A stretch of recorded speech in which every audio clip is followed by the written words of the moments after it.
જય સ્વામિનારાયણ. શ્રી સહજાનંદ પ્રાથમિક શાળાના ઓનલાઈન ક્લાસમાં હું તમારું સ્વાગત કરું છું.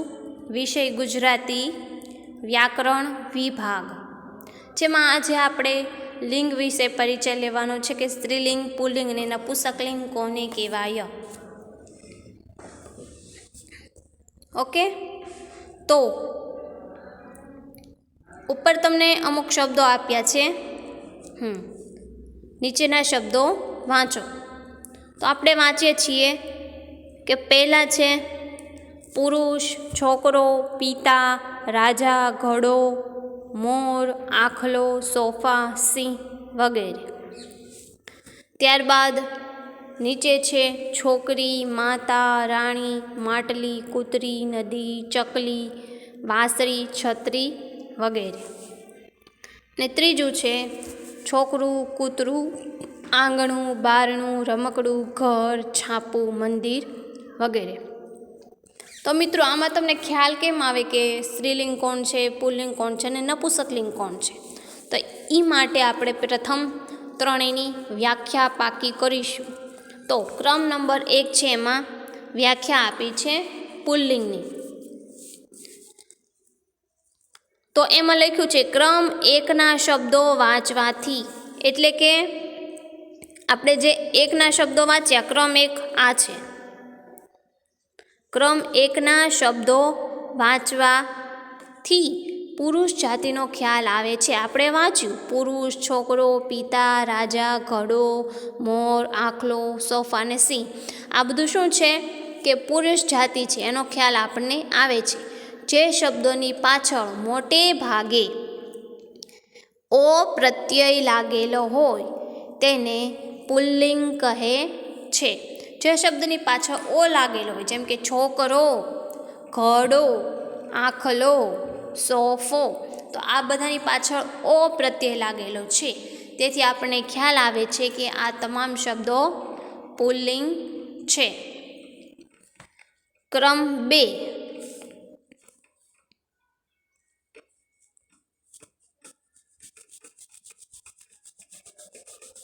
ક્રમ 2 જોઈએ આપણે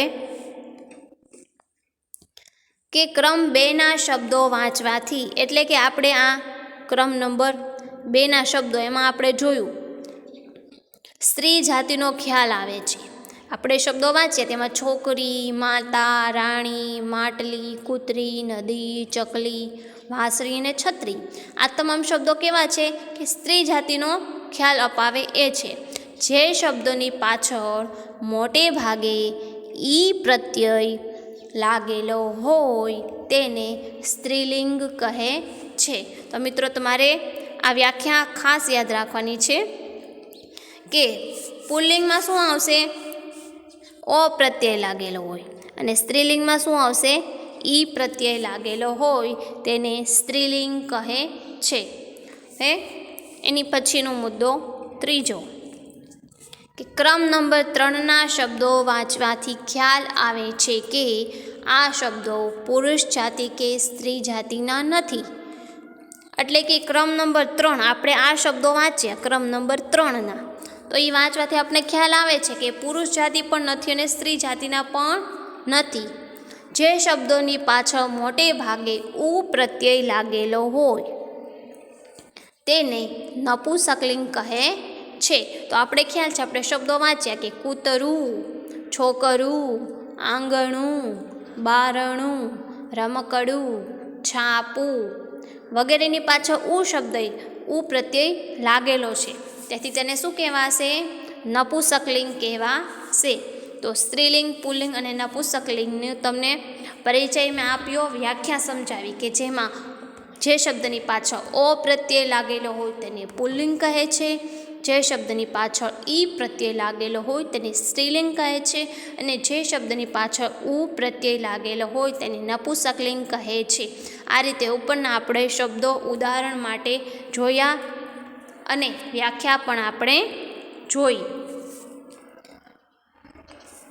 તો હવે આટલું જાણો ગુજરાતી ભાષાના 3 લિંગ એટલે કે જાતિ છે: પુલ્લિંગ, સ્ત્રીલિંગ અને નપુંસકલિંગ.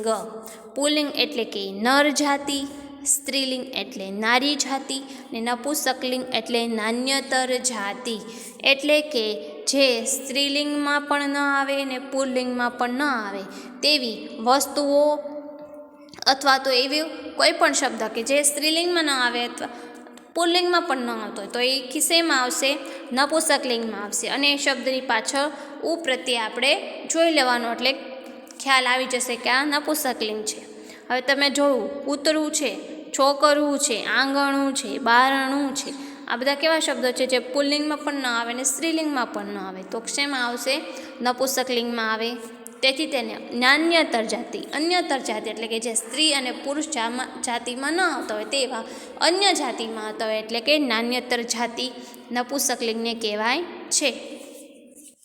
એટલું તમારે ખાસ યાદ રાખવાનું છે કે કોઈ પણ શબ્દના લિંગ એટલે કે જાતિ ઓળખવા માટે કેવો, કેવી, કેવું જેવા પ્રશ્ન પૂછવાથી લિંગ એટલે કે જાતિ સરળતાથી જાણી શકાય છે. હવે તમને આગળ મેં કીધું હતું કે ઓ લાગેલો હોય પુલ્લિંગ, ઈ લાગેલું હોય સ્ત્રીલિંગ અને ઉ લાગેલું હોય તે નપુંસકલિંગ. તો અહીંયા તમને એવી રીતે જ પ્રશ્ન પૂછવાનો કીધો છે કે એવો, એવી અને એવું જેવા પ્રશ્ન પૂછવાથી તમને એ કઈ લિંગનો છે, કઈ જાતિનો છે એ સરળતાથી તમે જાણી શકો છો. તો અહીં ઓ શબ્દની પાછળ ઓ પ્રત્યય છે કે નહીં, જો એ તમને ખ્યાલ ન આવે તો તમારે એ પ્રશ્ન પૂછવાનો કેવો, જો એ સૂટ થતું હોય તો એ પુલ્લિંગ થશે, અથવા કેવી, કેવું, ત્રણેય પ્રકારના પ્રશ્નો પૂછી જોવાના. તમારી રીતે ત્રણેય પ્રકારના પ્રશ્નો પૂછવાના. જો કેવું લાગતું હોય તો એ નપુંસકલિંગ હોય, કેવી લાગતી હોય તો સ્ત્રીલિંગ હોય અને કેવો લાગતું હોય તો એ પુલ્લિંગ હોય. જેવા પ્રશ્ન પૂછવાથી તમને સરળતાથી એની જાતિ જાણી શકાય છે. આ બે પ્રકારનો ઓપ્શન છે તમારી પાસે. એક તો શબ્દની પાછળ કયો પ્રત્યય લાગ્યો છે એ જોવાનું છે અને એને કેવો, કેવી ને કેવું દ્વારા પ્રશ્ન પૂછીને તમારે એને સરળતાથી એની જાતિ જાણી શકાય છે. જો અહીં તમને નીચે આપ્યું છે કે કેવોથી પ્રશ્ન પૂછવાથી પુલ્લિંગ શબ્દ જાણી શકો છો. અહીં તમને એક્ઝામ્પલ તરીકે આપ્યું છે, જુઓ સિંહ કેવો, પંખો કેવો, એટલે તમને તરત જ ખ્યાલ આવી જશે કેવું એને લાગે છે તો એ શું હોય? પુલ્લિંગ જ શબ્દ હોય. કેવો લાગેલો હોય એટલે એને શું હોય? પુલ્લિંગ શબ્દ જ હોય. હવે પછી તમને નીચે આપ્યું છે કે કેવીથી પ્રશ્ન પૂછવાથી સ્ત્રીલિંગ શબ્દ તમે જાણી શકો છો. તો અહીં તમને આપ્યું છે બકરી કેવી, ચકલી કેવી. તો અહીં બકરી કેવી અને ચકલી કેવી એનાથી તમે જાણી શકો છો કે કેવી શબ્દ પાછળ આવ્યો છે તો એ સ્ત્રીલિંગ જ હોય.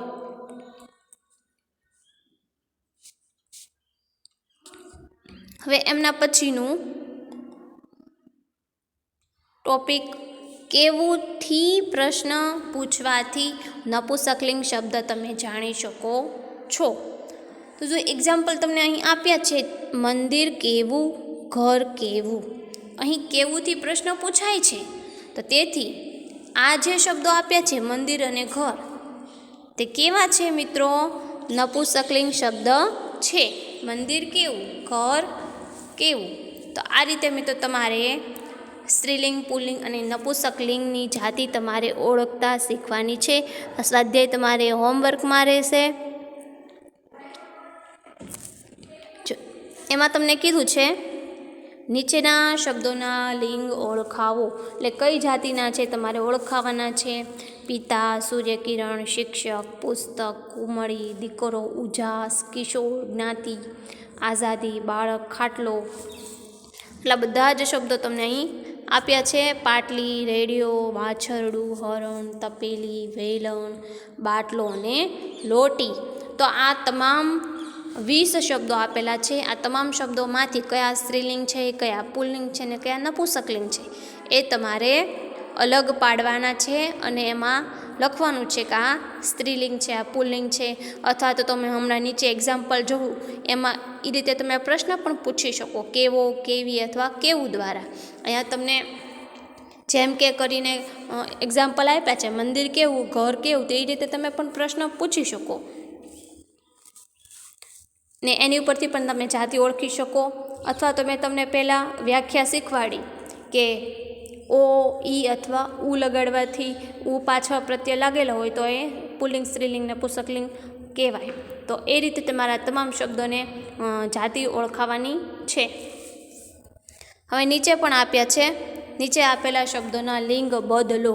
તમારે એના લિંગ બદલવાના છે અને કૌંસમાં આપેલ શબ્દનું નીચેના કોઠામાં વર્ગીકૃત કરો.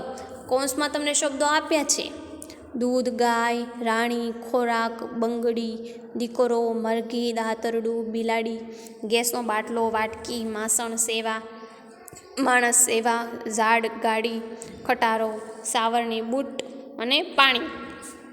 તો આ તમામ શબ્દોને તમારે 3 વિભાગમાં ડિવાઈડ કરવાના છે: પુલ્લિંગ, સ્ત્રીલિંગ અને નપુંસકલિંગ.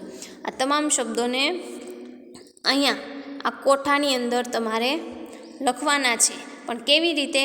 જે પુલ્લિંગ શબ્દો હોય એને પુલ્લિંગમાં લખવાના, સ્ત્રીલિંગ હોય ને સ્ત્રીલિંગને લખવાના, નપુંસકલિંગ હોય ને નપુંસકલિંગમાં લખવાના રહેશે.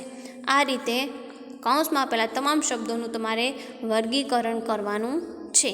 સાધ્યમાં આપેલા તમામ શબ્દો તમારે જાતિ ઓળખાવાની રહેશે.